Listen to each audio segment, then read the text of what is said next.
വിവാഹങ്ങൾ വ്യത്യസ്ത തരങ്ങളിൽ നമുക്ക് കാണാൻ പറ്റും. ഇപ്പോൾ നമുക്ക് ബഹുഭാര്യത്വങ്ങൾ, അതുപോലെ തന്നെ ബഹുഭർത്തൃത്വങ്ങൾ അല്ലെ, നമുക്കതിൽ സോഷ്യോളജി ആയിട്ട് നമ്മൾ യൂസ് ചെയ്യുന്ന വാക്കുകളല്ല പോളിഗമിയും അതുപോലെ തന്നെ പോളിയാൻഡ്രിയും അല്ലെ. പോളിഗമി എന്ന് പറഞ്ഞാൽ എന്താണ്?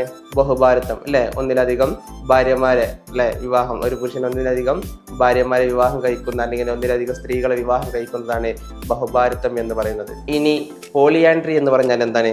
പോളിയാൻഡ്രി എന്ന് പറഞ്ഞാൽ നമുക്കറിയാം അല്ലെ, ഒരു ഭാര്യക്ക് അല്ലെങ്കിൽ ഒരു സ്ത്രീക്ക് ഒന്നിലധികം ഭർത്താക്കന്മാരുണ്ടാകുന്ന ഒരു സിസ്റ്റമാണ് എന്ത് പറയുന്നത്? പോളിയാൻഡ്രി എന്ന് പറയുന്നത്. എന്ന് വെച്ചാൽ ബഹുഭർത്തൃത്വം എന്ത് ചെയ്യും ഇതിന് പറയുന്നതാണ്. ഇനി നമുക്ക് തന്നെ ഇതിൽ തന്നെ 2 ഭാഗങ്ങളായിട്ട് നമുക്ക് തിരിക്കാൻ പറ്റും. ഇനി ഈ വിവാഹ മേഖലയിൽ വ്യത്യസ്തമായിട്ടുള്ള ധാരാളം രീതിയിലുള്ള വിവാഹങ്ങളുണ്ട് എന്നുള്ളതാണ്.